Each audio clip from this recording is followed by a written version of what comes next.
ನಮಸ್ಕಾರ ಗುರು. Extra innings Kannada ಚಾನಲ್ಗೆ ಸ್ವಾಗತ. ಇವತ್ತು RCB women's versus DC women's match ಇತ್ತು. ಎಸ್ ಅಫ್ಕೋರ್ಸ್ ಎಲ್ರಿಗೂ ಗೊತ್ತಿರಂಗೆ ನಾವು 109ಕ್ಕೆಲ್ಲ ಅಲರ್ಟ್ ಆಗಿಬಿಟ್ವಿ. ಸೊ ಇವ್ರು 110ನೆಲ್ಲ ಈಸಿಯಾಗಿ ಚೇಸ್ ಮಾಡಿದ್ರು DC ವಿಮೆನ್ಸ್ ಅವರು ಟೇಬಲ್ ಟಾಪರ್ಸ್, ಅಂದರೆ ಟೇಬಲ್ ಟಾಪರ್ಸ್ ನಾವೇ ಇದ್ದೀವಿ, ಅವರು ಟಾಪ್ 2ಗೆ ಬಂದ್ಬಿಟ್ರು ಅಂತ 6ರಲ್ಲಿ 3 ಗೆದ್ಬಿಟ್ಟು ಇವಾಗ 2ನೇ ಸ್ಥಾನದಲ್ಲಿ DC ವಿಮೆನ್ಸ್ ಅವ್ರು ಬಂದಿದ್ದಾರೆ. ಇನ್ನು ನಮ್ಮ RCB ಅವರಂತೂ ಅವರು ಹಚ್ಗೆದ್ಬಿಟ್ಟು ಆಡ್ತಾ ಇದ್ರು, 5 ಮ್ಯಾಚು ಕಂಟಿನ್ಯೂಸ್ ಆಗಿ ಗೆದ್ದಿದ್ರು. ಈ 6ನೇ ಮ್ಯಾಚ್ ಗೆದ್ಬಿಟ್ಟು ಇನ್ನೇನು ಫೈನಲ್ಸ್ಗೆ ಇವತ್ತೇ ಹೋಗ್ಬಿಡ್ತೀವಿ ಅಂತ ಅನ್ಕೊಂಡಿದ್ವಿ, ಬಟ್ ಆಗಲಿಲ್ಲ. ನೆಕ್ಸ್ಟ್ ಮ್ಯಾಚ್ವರೆಗೂ ಕಾಯೋಣ ಅಂತ ಹೇಳ್ದಂಗಿದೆ, ಆ ಥರ ಇತ್ತು. ಬಟ್ ಏನಂದರೆ ಒಂದು ಫುಲ್ ಹಾಫ್ ಡೇ ಅಂತಲೇ ಹೇಳ್ತೀನಿ ಎಲ್ಲ ಡಿಪಾರ್ಟ್ಮೆಂಟ್ ಕಡೆಯಿಂದನೂ. ಸ್ಪೆಷಲಿ ಬೌಲಿಂಗ್ ಅಂತ ಏನು ಹೇಳಂಗಿಲ್ಲ ಗುರು, ಇರೋದೇ 109 ರನ್, ಎಲ್ಲಿಂದ ಒಂಥರ ಡಿಫೆಂಡ್ ಮಾಡ್ತಾರೆ ಅಂತ. ಆದರೂ ಟಕ್ಕರ್ ಎಲ್ಲ ಕೊಟ್ಟರು ಒಂದು ಲೆವೆಲ್ಗೆ, ಬಟ್ ಸ್ಟಿಲ್ ಆಗಲ್ಲ ಅಂತ. ಸೊ ಬ್ಯಾಟಿಂಗು ಮತ್ತು ಫೀಲ್ಡಿಂಗು ಒಂಥರ ಹಾಫ್ ಡೇ ಅಂತಲೇ ಹೇಳ್ತೀನಿ.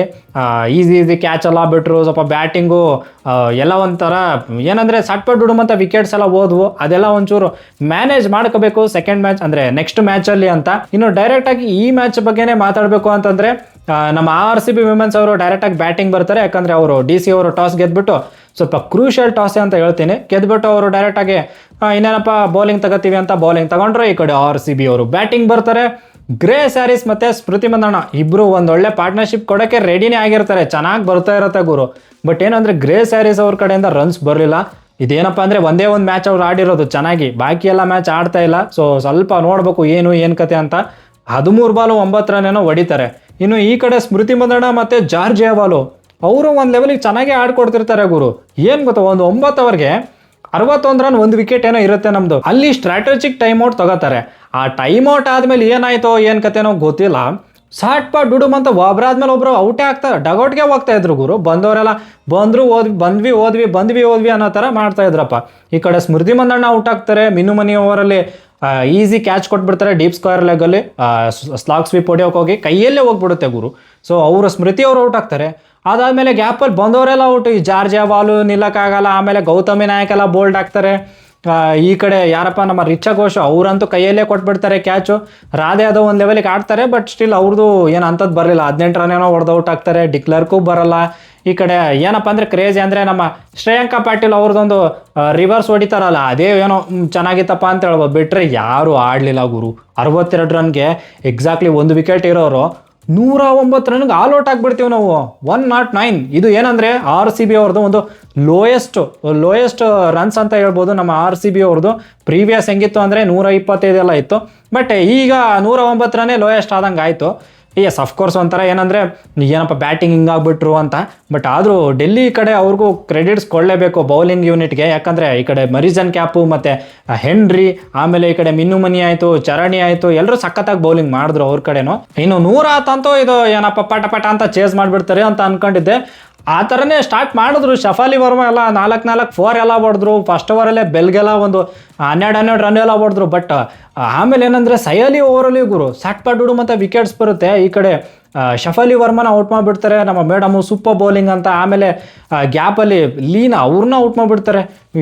ಏನೋ ಸ್ವಲ್ಪ ಟಕ್ಕರ್ ಕೊಡ್ಬೋದು ಅಂತ ಅನಿಸಿದ್ದಂತೂ ನಿಜ. ಆದರೆ ಏನು ಇವರು ಫೀಲ್ಡಿಂಗ್ ಅಪ್ಪ, ಇದು ಒಂಥರ ಫೀಲ್ಡಿಂಗ್ ವರ್ಸ್ಟಾಗಿ ಮಾಡಿದ್ರು. ಸ್ಪೆಷಲಿ ಕ್ಯಾಚಸ್ ವಿನ್ ಮ್ಯಾಚಸ್ ಅಂತಾರೆ, ಇವ್ರು ಕ್ಯಾಚಸ್ಸೇ ಬಿಟ್ಟರೆ ಹೆಂಗೆ ಅಂತ. ಅದು ಸ್ಪೆಷಲಿ ಆ ಜಮೀಮಾ ರೋಡ್ರಿಕ್ಸು 4 ರನ್ ಇರಬೇಕಾದ್ರೆ ಕ್ಯಾಚ್ ಬಿಡ್ತಾರೆ ಗುರು. ಸಯಾಲಿ ಮೇಡಮ್ ಈಸಿ ಕೈಯಲ್ಲಿರೋ ಕ್ಯಾಚ್ ಬಿಡ್ತಾರಪ್ಪ, ಏನು ಹೇಳೋದು ಅರ್ಥ ಆಗಲಿಲ್ಲ. ಆಮೇಲೆ ಗೌತಮಿ ನಾಯಕ್ ಒಂದು ಕ್ಯಾಚ್ ಬಿಡ್ತಾರೆ, ಅದೇ ಜಮೀಮಾ ಅವ್ರದ್ದೇ. ಒಳ್ಳೆ ಕತೆ. ಆ ಟೈಮಲ್ಲಿ ಏನಾದರೂ ಸ್ವಲ್ಪ ಕ್ಯಾಚ್ ಹಿಡ್ದಿದ್ದಿದ್ರೆ ರೋಮಾಂಚನಕಾರಿಯಾದ ಮ್ಯಾಚ್ ಆಗ್ಬೋದಾಗಿತ್ತೇನೋ ಅಂತ ಅನಿಸಿದ್ದಂತೂ ನಿಜ. ಬಟ್ ಆಮೇಲಂತೂ ಲಾರಾ ಮೇಡಮ್ ಎಲ್ಲ ಇದ್ರು, ಮರಿಜನ್ ಕ್ಯಾಪ್ ಎಲ್ಲ ಸೇರಿಬಿಟ್ಟು ದಡಬಡ ಅಂತ ಹೊಡೆದ್ರು ಗುರು. ಏನು ತೊಂದರೆ ಇಲ್ಲ ಅನ್ನೋ ಥರ ಆಡಿದ್ರು ಅವರಂತೂ. 7 ವಿಕೆಟ್ಗಳಿಂದ ಗೆದ್ದಿದ್ದಾರೆ, ಚೆನ್ನಾಗಿ ಆಡಿ ಗೆದ್ದಿದ್ದಾರೆ DC ವಿಮೆನ್ಸ್ ಅವರು. ಇನ್ನು ನೆಕ್ಸ್ಟ್ ಮ್ಯಾಚು ಮುಂಬೈ ಇಂಡಿಯನ್ಸ್ ವಿರುದ್ಧ ಇರೋದ್ರಿಂದ ಏನಪ್ಪ ಇಂಪ್ರೂವ್ಮೆಂಟ್ಸ್ ಏನು ಮಾಡ್ಕೋಬೇಕು ಅಂತ ಅಂದರೆ ನೆಕ್ಸ್ಟ್ 2 ಮ್ಯಾಚಲ್ಲಿ 1 ಗೆದ್ದರೆ ಸಾಕು, ನಾವು ಫೈನಲ್ಗೆ ಹೋಗ್ತೀವಿ. ಮುಂಬೈ ವಿರುದ್ಧ ಇದೆ, UP ವಿರುದ್ಧ ಇದೆ. ಸೊ 1 ಮ್ಯಾಚ್ ಗೆದ್ದರೆ ಫೈನಲ್ಲು. ಬಟ್ ಇವರು ಈ ಒಂದು ಪಿಚ್ ನೋಡಿದ್ರೆ ಏನಂದರೆ ಸ್ವಲ್ಪ ಇವತ್ತು ಹೊಸ ಪಿಚ್ ಕೊಟ್ಟಿದ್ರು. ಸೊ ಇದು ಒಂಥರ ಸ್ಲೋ ಇತ್ತು, ಆಮೇಲೆ ಲೋ ಬೌನ್ಸ್ ಬೇರೆ ಇತ್ತು, ಆಮೇಲೆ ಈಸಿ ಬ್ಯಾಟಿಂಗ್ ಅಂತೂ ಈಸಿ ಇರಲೇ ಇರಲಿಲ್ಲ. ಸೊ ಒಂಥರ ಲೋ ಸ್ಕೋರಿಂಗ್ ಗೇಮ್ ಅಂತಾರಲ್ಲ ಆ ಥರ ಇತ್ತು. ಈ ಥರ ಒಂದು ಪಿಚ್ಚಲ್ಲಿ ನಮ್ಮ RCB ಅವರು ಸ್ವಲ್ಪ ಗ್ಯಾಪಲ್ಲಿ ಬರೋ ಪ್ಲೇಯರ್ಸ್ ಎಲ್ಲ ಹೊಡಿಯೋಕ್ಕೆ ಟ್ರೈ ಮಾಡ್ತವ್ರೆ, ಯಾರಾದರೂ ನಿಂತು ಆಡೋರು ಯಾರು ಇಲ್ವಲ್ಲ ಅಂತ ಇದೊಂದು ಕ್ವಶನ್ ಮಾರ್ಕ್ ಅಂತೂ ಬಂದಿದ್ದು ನಿಜ.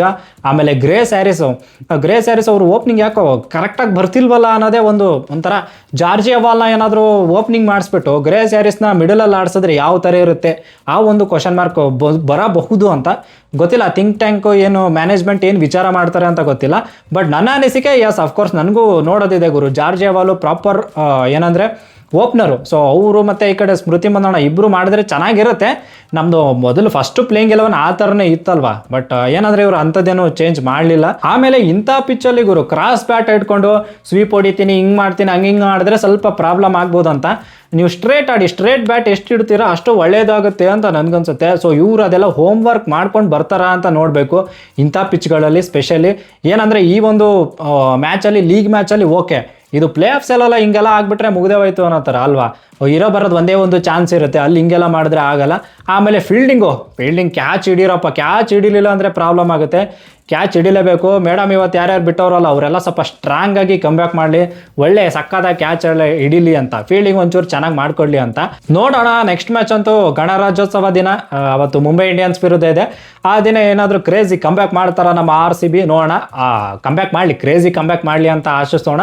ಆಮೇಲೆ ಈ ಮ್ಯಾಚ್ ನೋಡಿಬಿಟ್ಟು ನಿಮ್ಗೇನು ಅನ್ನಿಸ್ತು ಕಮೆಂಟ್ ಬಾಕ್ಸಲ್ಲಿ ಕಮೆಂಟ್ ಮಾಡಿ. ಆ್ಯಂಡ್ ಈ ವಿಡಿಯೋ ನಿಮಗೆ ಇಷ್ಟ ಆದರೆ ಪ್ಲೀಸ್ ಲೈಕು, ಶೇರು, ಸಬ್ಸ್ಕ್ರೈಬ್ ಮಾಡೋದು ಮಾತ್ರ ಮರಿಬೇಡಿ ಅಂತ ಹೇಳ್ತಾ, that's it for the day. Bye, ಜೈ ಕರ್ನಾಟಕ. ಮತ್ತೆ ಭೇಟಿಯಾಗೋಣ. ನಮಸ್ಕಾರ.